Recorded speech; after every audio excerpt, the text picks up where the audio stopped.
Bien, frères et sœurs, c'est l'une des paroles les plus sérieuses qui doivent être écoutées.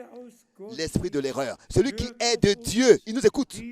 Nous écoute, nous qui parlons sous un mandat divin, sous l'inspiration directe du Saint-Esprit, prêchons la parole de Dieu. Et celui qui n'est pas de Dieu, il ne nous écoute pas. Et c'est en cela que nous reconnaissons l'esprit de cette personne-là. C'est-à-dire, c'est un esprit d'erreur, de mensonge, de tromperie. Celui qui est né de Dieu, comme c'est écrit au verset 7, né de l'esprit et de la parole de Dieu, né d'en haut, né de nouveau, pour une espérance vivante. Celui qui est né de nouveau, né de Dieu, il a la nature, la nature de Dieu. Et par cette nature de Dieu, il est en communion avec Dieu, tel que les enfants ont communion, en contact avec leurs parents. C'est ainsi que nous tous qui sommes nés de Dieu, nous sommes en communion avec Dieu. Et laissez-moi encore vous, et nous connaissons Dieu. Et laissez-moi encore vous dire cela. Celui qui n'est pas né de Dieu ne nous écoute pas non plus. Il ne nous écoute pas. Il va passer, il va mépriser ce que Dieu a révélé. Ça ne l'intéresse même pas ce qui est prêché à Krefeld, est prêché aux centres missionnaires.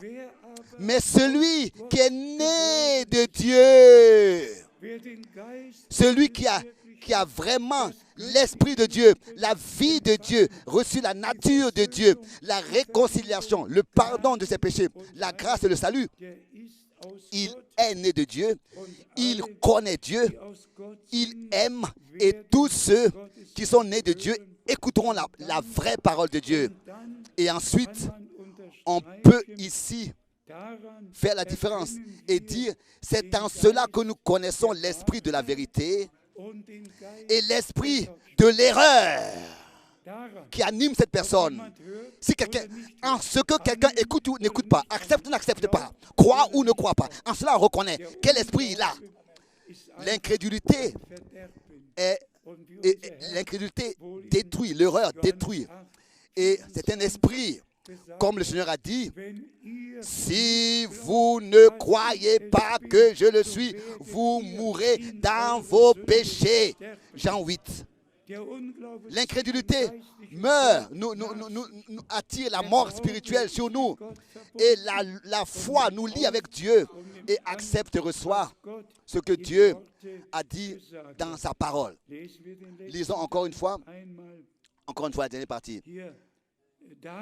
Celui qui n'est pas de Dieu ne nous écoute pas. C'est par là que nous reconnaissons l'esprit de la vérité et l'esprit de l'erreur.